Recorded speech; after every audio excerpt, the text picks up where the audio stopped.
Canal O Grito da Colina. Finalmente, uma vitória do Vasco, meu amigo, minha amiga vascaína. Acabou agora, Vasco classificado para as quartas de finais da Copa do Brasil. Agora, esperar, provavelmente, quais são os adversários que o Vasco vai pegar aí no sorteio. Tem Atlético Mineiro, classificou, Atlético Paranaense, Cruzeiro e Corinthians, né? Bom, se tudo dá certo, o Vasco pegar aí Atlético Paranaense, o Vasco tem uma grande chance aí de ir para a semifinal. O Galo, no ano passado a gente pegou o Atlético Mineiro, infelizmente, né, perdemos 1-0, o gol do Hulk, não conseguimos ir para a final. E o Atlético Paranaense, nas quartas de finais, o ano passado, nós pegamos o Atlético Paranaense e conseguimos classificar contra o Atlético Paranaense e enfrentando o Galo na semifinal. Falar um pouquinho do jogo. O Vasco começou o primeiro tempo espetacular. O Vasco amassou o time do CSA. O Vasco teve 74% de posse de bola. O CSA praticamente não chutou a bola no gol do Léo Jardim no primeiro tempo. O Léo Jardim não soube o que é fazer uma defesa difícil ou pegar algum chute. O CSA simplesmente não conseguiu chegar na área do Vasco. Já o Vasco no primeiro tempo teve muitas chances. Verratti está numa fase muito ruim. Verratti está numa fase que eu não sei explicar. Não sei o que está acontecendo, qual é a nhaca braba que está com o Verratti, porque ele não consegue fazer gol. A bola está chegando e as finalizações dele, que era certeira, não está mais tão certeira assim. O Verratti não está conseguindo fazer o que ele mais sabe, que é o gol. Ele é o homem gol. O Verratti, todo mundo sabe, ele não é um jogador fino com a bola, não tem aquele passe de bola bonito, aquele toque recatado. Não, o Verratti é o cara finalizador, o cara brigador, o cara que faz um gol de bico, o cara que faz um meio gol, se for possível. Ele é aquele cara brigador, que faz gol de cabeça, que faz gol de canela. Então, a situação do Verratti está horrível. A bola tem chegado para ele, ele não está fazendo o gol. E o Fernando Diniz, eu acredito que o Fernando Diniz acredita que o Verratti pode dar a volta por cima e conseguir fazer, né, os gols dele. Por isso não tira. Também não tem atacante à altura. O Vasco não tem um atacante para colocar no lugar do Verratti, um centroavante mesmo, né? Tem o Jean Davi, mas não entra. O Alex Teixeira também.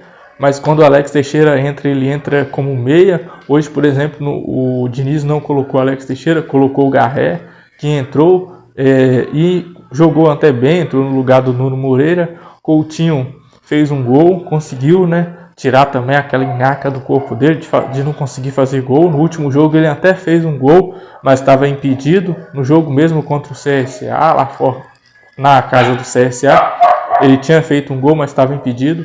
Hoje não, hoje ele conseguiu fazer o golzinho dele, jogou bem o primeiro tempo, o segundo tempo jogou morto, não conseguiu render o que jogou, né, o primeiro tempo, não conseguiu jogar à altura o que jogou o primeiro tempo.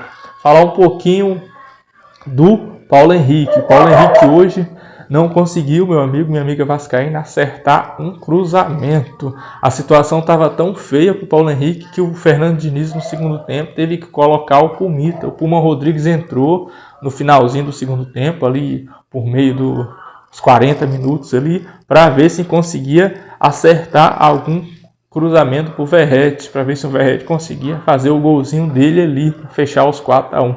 O Verratti teve bons cruzamentos do Pumita no finalzinho do segundo tempo, desculpa. Agora, falar um pouquinho do Piton. O Piton, sim, o aproveitamento dele ofensivamente é muito bom. Já defensivamente o Piton deixa muito a desejar.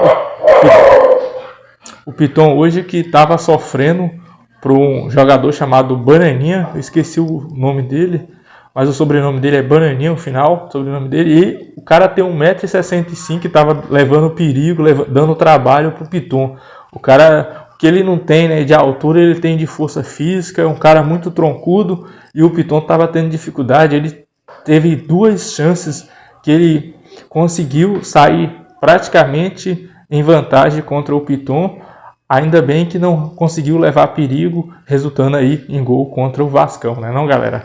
E falar um pouquinho do Nuno Moreira. O Nuno Moreira, para mim, é o melhor jogador hoje na atualidade desse Vasco da Gama. É um cara que está em todo lugar, é um cara que está na direita, está na esquerda, é um cara que está no meio, é um cara que faz tabelinha com o Paulo Henrique, faz tabelinha com o Piton, volta para ajudar, faz tabelinha ali com o Coutinho, junto com outro jogador também que jogou muito bem hoje, e o resultado, né, acabou prevalecendo aí, fazendo um gol muito bonito, em que ele dribla o zagueiro, deixa praticamente o zagueiro no chão e bate forte, colocado, fazendo aí o 3º gol do Vasco. Foi o Tietê. O Tietê acabou na comemoração tirando a camisa, tomando aí um cartão amarelo, mas ele que, acho que, se eu não me engano, é o primeiro gol dele com a camisa do Vasco da Gama. Ele que antes jogava no Botafogo, veio para o Vasco e tem sido titular. Depois, no segundo tempo, ele acabou saindo para a entrada do Thiago Mendes. Thiago Mendes, que foi contratado agora pelo Vasco, em São Paulo. É um jogador que está vindo aos poucos. Provavelmente vai fazer ali, né, a dupla titular junto com o Tietê. Provavelmente no futuro aí, talvez, na cabeça do Fernando Diniz, a zaga, o meio campo ali, né, junto com Coutinho, seja aí Tietê e Thiago Mendes, e o Coutinho lá no meio, na frente, né? Acredito que o Vasco está perdido mais na zaga. Hoje o Lucas Freitas, mais uma vez, como o João Vitor, como o Maurício Lemos, decepcionou, muito frágil na zaga. E o Hugo Moura não é zagueiro, né? Ele é volante, mas também não agradou. Claro, o Vasco sofreu um gol de cabeça, um gol que para mim era defensável. A bola estava em cima ali do nosso goleirão, o Leonardo Jardim, né? O Léo Jardim.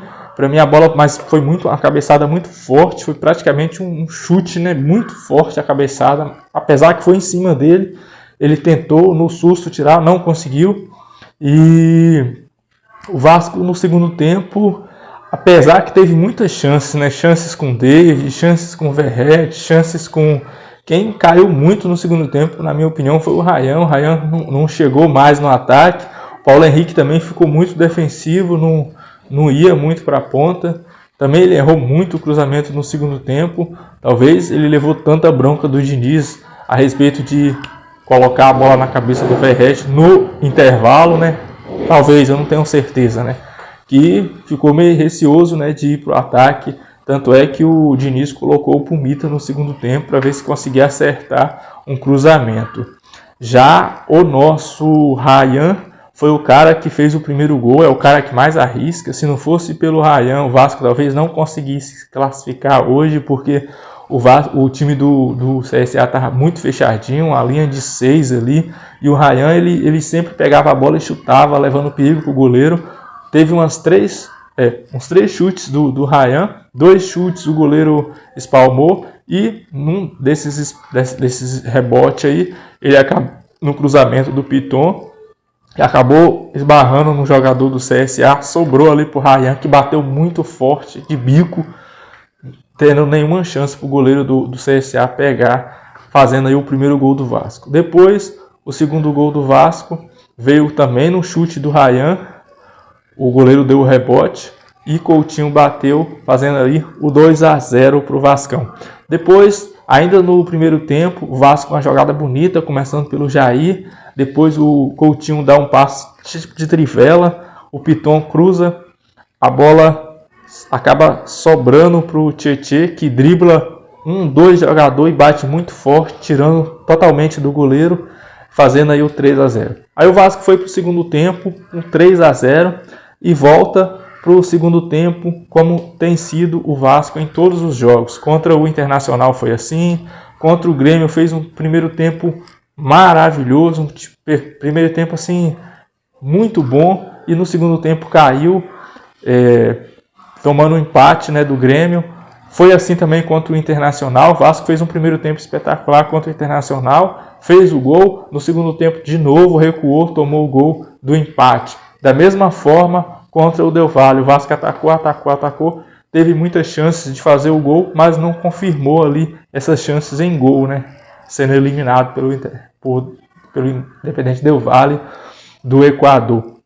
Bom, a situação do Vasco é essa. Agora se prepara, sábado, para enfrentar em São Januário. Provavelmente vai estar lotado de novo. São Januário hoje estava lindo. A torcida fez festa com bandeirões em 3D. Estava espetacular. São Januário estava pulsando hoje. A torcida do Vasco realmente é uma torcida fanática. Mesmo o Vasco na zona lá de rebaixamento, mesmo o time muito mal no Campeonato Brasileiro, na Copa do Brasil, ela acreditou, ela incentivou. O time fez 3-0, tomou o gol logo no início do segundo tempo. O time ficou muito inseguro, os passes não estavam saindo do mesmo jeito que estava saindo no primeiro tempo. O time estava muito com a confiança baixa, o mental muito caído, e a torcida começou a torcer, a torcida começou a cantar, a torcida começou a elevar o moral do time, e acabou ali no finalzinho. O Vasco teve uma chance com o David, teve uma chance com o Nuno Moreira, teve uma chance com o Verratti, que ele bate, a bola passa próximo do gol, o goleiro já estava até fora, mas sem ângulo nenhum, o zagueiro dá um chutão. O Vasco teve algumas outras chances, simplesmente o CSA não levou nenhum perigo, mas esse time do Vasco,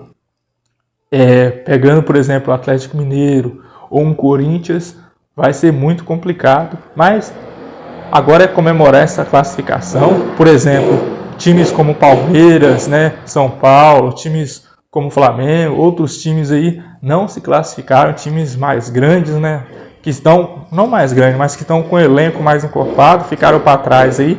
Então o Vasco avançou, isso é um bom sinal, é um dos 4 melhores times aí da Copa do Brasil. Vamos torcer para que no sorteio o Vasco pegue um Atlético Paranaense da vida e chegue aí até a semifinal. Chegando na semifinal, tudo é possível, né, galera? Quem sabe um jogo aí, o time faz igual hoje, um 3-0, um primeiro tempo espetacular, e faz um 3-0 no time grande e segura no jogo fora de casa. Tudo é possível. O Vasco pode sim ser campeão da Copa do Brasil. Tudo é possível com esse time do Fernando Diniz. É possível do time ser campeão da Copa do Brasil ou ser eliminado tomando uma goleada. O time de Fernando Diniz é assim, 8-80. Ou tá muito bom ou tá muito ruim. É assim que é os times do Fernando Diniz. Gostem ou não, é um time que tem muita posse de bola, um time que não cansa. Pelo menos a torcida hoje tem muito a comemorar com essa vitória de 3-1 sobre o CSA nesse jogo da Copa do Brasil. É isso, meus amigos, fico por aqui. Volto no jogo de sábado, Vasco e Atlético Paranaense pelo Campeonato Brasileiro. O Vasco está na zona de rebaixamento, precisando muito ganhar esse jogo do Atlético Mineiro para sair ali daquela zona da confusão. Você que está chegando aí no canal, ficou aqui até agora, se inscreve, curte, comenta, compartilha, dê o seu like aí, é muito importante para mim. Valeu, forte abraço, até o próximo vídeo.